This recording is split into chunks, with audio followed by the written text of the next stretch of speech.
Bonjour et bienvenue sur La Voix au chapitre. Je suis Myriam Bensassi et je vous propose le temps d'une lecture de partager avec vous le premier chapitre d'un livre, qu'il soit grand classique ou chef-d'œuvre de l'anticipation, contemporain ou antique.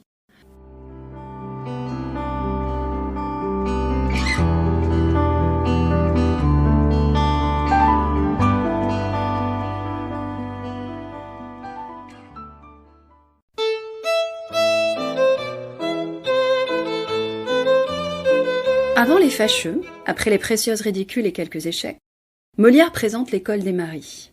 Si nous connaissons surtout l'école des femmes, le thème de l'éducation des filles et du mariage connaît une première réflexion avec l'école des maris. Face aux deux formes opposées d'éducation, nous avons Isabelle, qui par son intelligence et sa ruse fait triompher l'amour.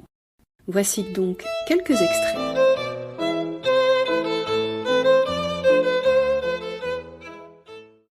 Il est vrai qu'à la mode, il faut m'assujettir, et ce n'est pas pour moi que je me dois vêtir. Ne voudriez-vous point, par vos belles sornettes, monsieur mon frère aîné, car, Dieu merci vous l'êtes, d'une vingtaine d'ans, à ne vous rien sceller, et cela ne vaut point la peine d'en parler, ne voudriez-vous point, dis-je, sur ces matières, de vos jeunes muguets m'inspirer les manières, m'obliger à porter de ces petits chapeaux, qui laissent éventer leur débile cerveau, et de ces blonds cheveux, de qui la vaste enflure, des visages humains offusquent la figure, de ces petits pourpoints sous les bras se perdant, et de ces grands collets jusqu'au nombril pendant, de ces manches qu'à table on voit tâter les sauces, et de ces cotillons appelés hauts de chausse, de ces souliers mignons, de rubans revêtus, qui vous font ressembler à des pigeons pâtus, et de ces grands canons, où, comme en des entraves, on met tous les matins ces deux jambes esclaves, et par qui nous voyons ces messieurs les galants marcher écarquillés ainsi que des volants. Je vous plairai sans doute, équipés de la sorte, et je vous vois porter les sottises qu'on porte. Toujours au plus grand nombre on doit s'accommoder, et jamais il ne faut se faire regarder.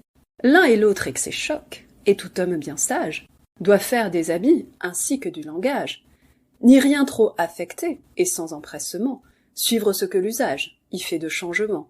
Mon sentiment n'est pas qu'on prenne la méthode de ceux qu'on voit toujours renchérir sur la mode, et qui, dans ces excès dont ils sont amoureux, seraient fâchés qu'un autre eût été plus loin qu'eux. Mais je tiens qu'il est mal, sur quoi que l'on se fonde, de fuir obstinément ce que suit tout le monde, et qu'il vaut mieux souffrir d'être au nombre des fous que du sage parti se voir seul contre tous. Mon Dieu, chacun raisonne et fait comme il lui plaît.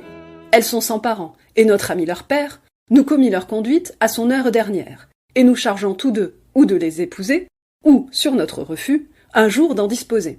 Sur elles, par contrat, nous sut dès leur enfance, et de père et d'époux, donner pleine puissance. D'élever celle-là, vous prîtes le souci, et moi, je me chargeai du soin de celle-ci. Selon vos volontés, vous gouvernez la vôtre. Laissez-moi, je vous prie, à mon gré, régir l'autre. Il me semble, et je le dis tout haut, que sur un tel sujet, c'est parler comme il faut. Vous souffrez que la vôtre aille leste et pimpante, je le veux bien. Qu'elle est laquée et suivante, j'y consens. Qu'elle court, aime l'oisiveté, et soit des damoiseaux fleurés en liberté, j'en suis fort satisfait. Mais j'entends que la mienne vive à ma fantaisie, et non pas à la sienne. Que d'une serge honnête, elle est son vêtement, et ne porte le noir qu'au bon jour seulement. Qu'enfermée au logis, en personne bien sage, elle s'applique toutes aux choses du ménage, à recoudre mon linge aux heures de loisir, ou bien à tricoter quelques bas par plaisir. Qu'au discours des muguets, elle ferme l'oreille, et ne sorte jamais sans avoir qui la veille. Enfin, la chair est faible, et j'entends tous les bruits. Je ne veux point porter des cornes, si je puis. Et comme à m'épouser sa fortune l'appelle, je prétends, corps pour corps, pouvoir répondre d'elle. Soit. Mais je tiens sans cesse qu'il nous faut en riant instruire la jeunesse, reprendre ses défauts avec grande douceur, et du nom de vertu, ne lui point faire peur. Mes soins pour Léonore ont suivi ses maximes. Des moindres libertés, je n'ai point fait des crimes. À ces jeunes désirs, j'ai toujours consenti. Et je ne m'en suis point, grâce au ciel, repenti. J'ai souffert qu'elle ait vu les belles compagnies, les divertissements, les bals, les comédies. Ce sont choses, pour moi, que je tiens de tout temps, fort propres à former l'esprit des jeunes gens. Et l'école du monde, en l'ère dont il faut vivre, instruit mieux à mon gré que ne fait aucun livre.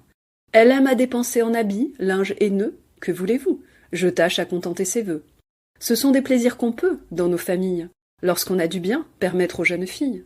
Un ordre paternel l'oblige à m'épouser. Mais mon dessein n'est pas de la tyranniser. Je sais bien que nos ans ne se rapportent guère, et je laisse à son choix liberté tout entière. Si 4000 écus de rente bienvenant, une grande tendresse et des soins complaisants, peuvent à son avis pour un tel mariage réparer entre nous l'inégalité d'âge, elle peut m'épouser, sinon choisir ailleurs. Je consens que sans moi, ses destins soient meilleurs. J'aime mieux la voir sous un autre hyménée, que si contre son gré, sa main m'était donnée. Non, non, un tel arrêt ne doit pas vous surprendre. Ce sont mes sentiments qu'il vous a fait entendre, et je les tiens fondés sur assez d'équité pour en faire éclater toute la vérité. Oui, je veux bien qu'on sache, et j'en dois être cru, que le sort offre ici 2 objets à ma vue, qui, m'inspirant pour eux différents sentiments, de mon cœur agité font tous les mouvements. L'un, par un juste choix où l'honneur m'intéresse, a toute mon estime et toute ma tendresse, et l'autre, pour le prix de son affection, a toute ma colère et mon aversion. La présence de l'un m'est agréable et chère, j'en reçois dans mon âme une allégresse entière, et l'autre, par sa vue, inspire dans mon cœur de secrets mouvements et de haine et d'horreur. Me voir femme de l'un est toute mon envie, et plutôt qu'être à l'autre, on m'ôterait la vie. Mais c'est assez montrer mes justes sentiments, et trop longtemps languir dans ces rudes tourments. Il faut que ce que j'aime, usant de diligence, fasse à ce que je hais, perdre toute espérance. Et qu'un heureux hymen affranchisse mon sort d'un supplice pour moi, plus affreux que la mort.